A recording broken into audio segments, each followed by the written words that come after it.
তোমরা সবাই? আশা করি তোমরা খুব ভালো আছো, আমিও খুব ভালো আছি। তো আজ চলে এসেছি একটা রেসিপি নিয়ে। তো আজকের রেসিপিটা হচ্ছে আমের আচার।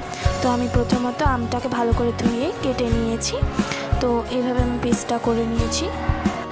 তো তোমরা তোমাদের ইচ্ছে মতো পিসটা করে নেবে। তারপর নিয়ে নিয়েছি কিছু মশলা। তো আমি এখানে নিয়ে নিয়েছি কিছুটা জিরে, গোলমরিচ, মৌরি, শুকনো লঙ্কা, একটা তেজপাতা আর কিছুটা পাঁচফোড়ন। তারপর আমি ভালোভাবে কড়াইটাকে গরম করে নিচ্ছি। তো আমি একটু হাত দিয়ে দেখে নিলাম কড়াইটা তাপ হয়ে গেছে। তো এরপরে আমি মশলাগুলোকে এখানে দিয়ে দেব। সমস্ত মশলাগুলোকে এর মধ্যে দিয়ে দিলাম। দেওয়ার পর ভালোভাবে কিছুক্ষণ আমি নেড়ে নেব, যাতে মশলাগুলো পুড়ে না যায়। তো কন্টিনিউ মশলাগুলো নাড়তে হবে, না হলে পুড়ে যাবে। তো আমার মশলাগুলো প্রায় রেডি হয়েই গিয়েছে। তো এরপরে আমি মশলাগুলোকে নামিয়ে নিলাম, নিয়ে শিলনোড়ার মধ্যে নিয়ে নিয়েছি।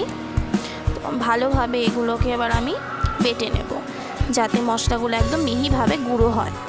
তো আমি মশলাগুলোকে ভালোভাবে গুঁড়ো করে নিচ্ছি।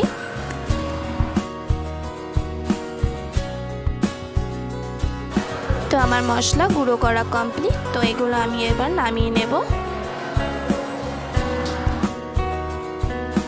তারপর আমি কড়াতে একটু সর্ষের তেল আর পাঁচফোড়ন দিয়ে আমগুলো দিয়ে দিয়েছি।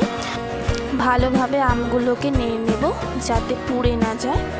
তো আমগুলোকে খুব ভালোভাবে আমি মিশিয়ে নিয়েছি। তারপর একটা ঢাকনা দিয়ে চাপা দিয়ে দিয়েছি।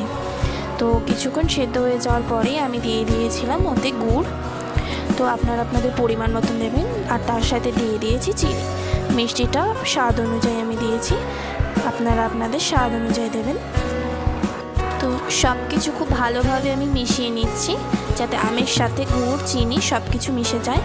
তো মিশে যাওয়ার পর এরকম একটা টেক্সচার তৈরি হয়েছিল, দেখতেই পাচ্ছ।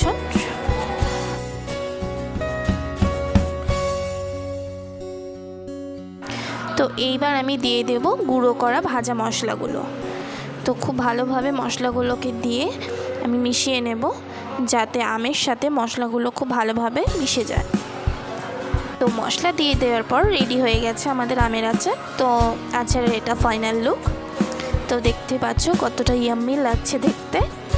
তো সবাই কমেন্ট করবে, লাইক করবে, সাবস্ক্রাইব করে দেবে। অবশ্যই জানাবে কেমন লাগলো ভিডিওটা। Bye bye.